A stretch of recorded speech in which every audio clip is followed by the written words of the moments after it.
안녕하세요. 헤어룸TV입니다. 오늘은 임대차와 관련된 증여세에 대해서 얘기해 보도록 하겠습니다. 문재인 정부가 2021년 6월 1일부터 주택 임대차 계약 신고 시스템을 이미 가동을 해서 정보통신망을 통해 납세자 정보를 데이터 베이스화한 상태입니다. 자녀가 살기 위한 주택에 대하여 임대차 계약을 맺을 때 부모가 지원해주는 경우가 많지요.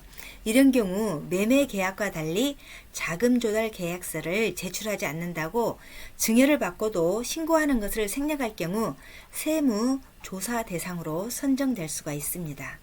국세청은 전세보증금 조사 대상을 10억에서 7억으로 하향 조정을 했는데요.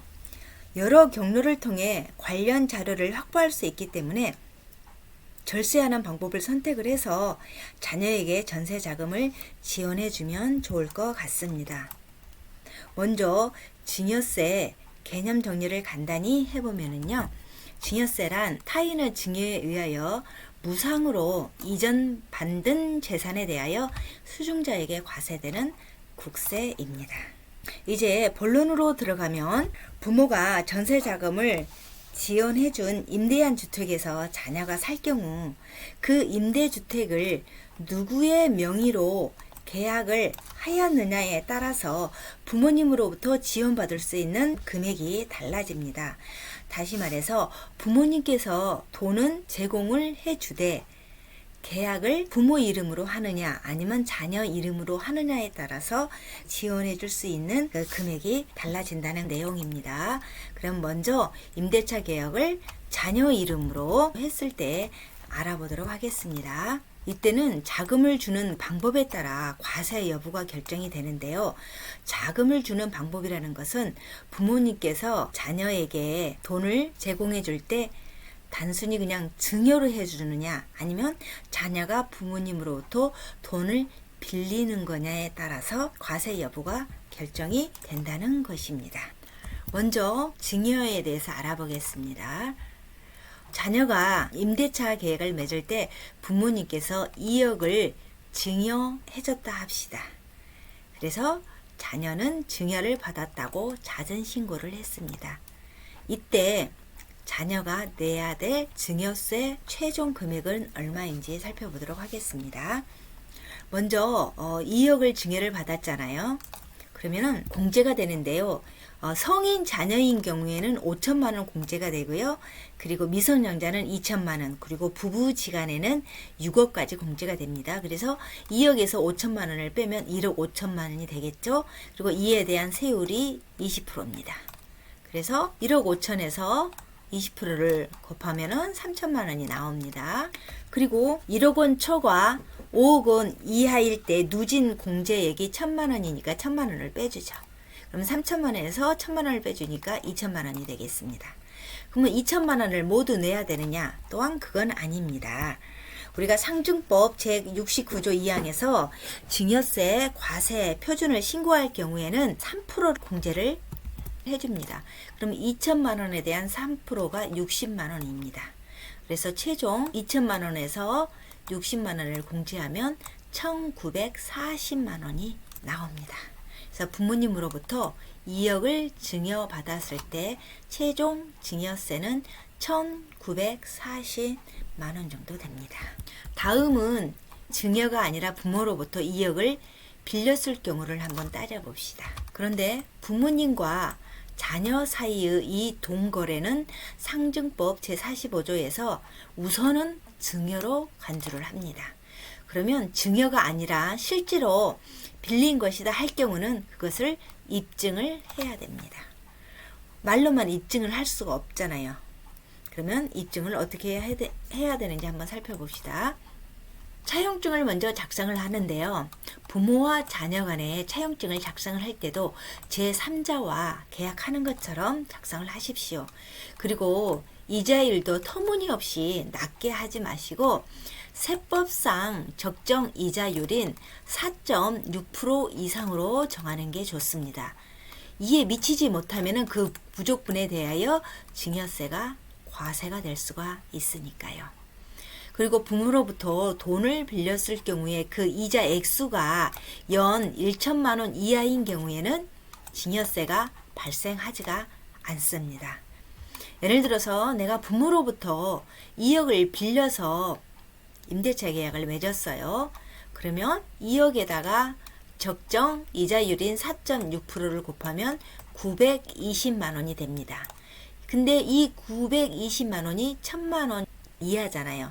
그렇기 때문에 증여세가 발생하지 않는다는 것입니다. 계약서를 작성할 때 어떻게 작성할 것인가? 계약서는 특별하게 딱 정해져 있는 것은 아닙니다. 하지만 그 계약서를 작성하실 때 이 내용을 반드시 넣는 게 좋습니다. 당사자의 이름이나 금액, 그리고 채무 상환 기간과 어떤 식으로 상환할 것인가, 이자 지급일은 언제고, 이자율은 얼마고, 그에 대한 이자 금액은 얼마인지, 이런 내용들을 계약서에 작성하시면 좋을 것 같습니다. 그리고 계약서만 작성하고 끝이다 하면 안 됩니다. 왜냐하면 국세청에서 반드시 사후 관리가 들어옵니다. 그래서 이자 지급일에는 반드시 이자를 지급한 증거가 있어야 되겠죠. 사후 관리에 꼭 유의하시기 바랍니다. 다음은 임대차 계약을 자녀 이름이 아닌 부모 명의로 했을 경우 얼마만큼 지원을 받을 수 있는지 한번 살펴보도록 하겠습니다. 이 경우에는 자녀에 대한 부양 의무에 따라서 과세 여부가 결정이 됩니다. 보시면은 임대차 계약 당사자를 부모로 했습니다. 이럴 경우 자녀가 경제적 능력이 없느냐 있느냐에 따라서 과세 여부가 달라진다는 것이지요. 경제적 능력이 없으면은 과세하지 않고, 경제적인 능력이 있음에도 불구하고 부모로부터 지원을 받아서 할 경우에는 증여세 과세 대상이 된다는 것입니다. 그러면 경제적인 능력이 있느냐 없느냐를 어떻게 따질 것인가를 한번 살펴봅시다. 경제적 능력 여부는 자녀가 근로나 자력으로 경제 활동을 할 수 있는지 없는지 이것 가지고 능력 여부를 결정을 합니다. 그럼 이제 자녀가 경제적 능력이 있음에도 자녀가 무상으로 전세보증금을 사용하는 경우를 한번 살펴보겠습니다. 이 무상 사용에 따른 이익에 대해서 한번 살펴봅시다. 특수관계자, 즉 부모님과 자녀 간의 부동산을 무상 사용 이익을 증여 재산 가액으로 한다는 것입니다. 즉 부모님의 돈으로 임대차 계약을 하고서 거기서 자녀가 돈을 안 주고 산다. 그러면은 그것은 증여재산 가액으로 한다는 내용이고요. 그 이익이 1억 원 미만인 경우에는 증여세 대상이 되지 않습니다. 그러면은 그 무상 사용 이익을 어떻게 계산할 것인가? 보시면 부동산 가액에다가 기획재정비용으로 정하는 율을 곱하는 것이 무상 사용 이익이 되겠습니다. 즉 내가 2억을 받았다. 그러면 2억 곱하기 2% 합니다. 그러면 무상 사용 이익을 환산 가액으로 고쳐야 되겠죠. 그러면 이 무상 사용 이익 여기에서 지금 구한 거 부동산 가액 곱하기 요거 2% 이것이 지금 무상 사용 이익이잖아요. 이것을 환산하려면 연금 현가 개수를 곱해주면 이 전체 요 가격이 1억 원 미만이면은 과세 대상이 안 된다는 그런 내용입니다. 그러면 예를 들어서 한번 살펴보도록 하겠습니다. 이익에다가 연금 현가 개수를 이익 곱한 가격이 1억 원 미만이어야 되잖아요.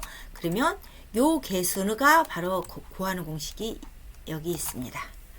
그러면 3억 원 무상 사용할 때 이익이 얼마인지를 한번 살펴보도록 하겠습니다. 아까 그 이익 구하는 것은 부동산 가액에다가 2% 구했잖아요. 그러면 600만 원이 됩니다. 그러면 그 이익이 600만 원에다가 이 공식에 의해서 개수를 구하니까 약 3.791이 나옵니다.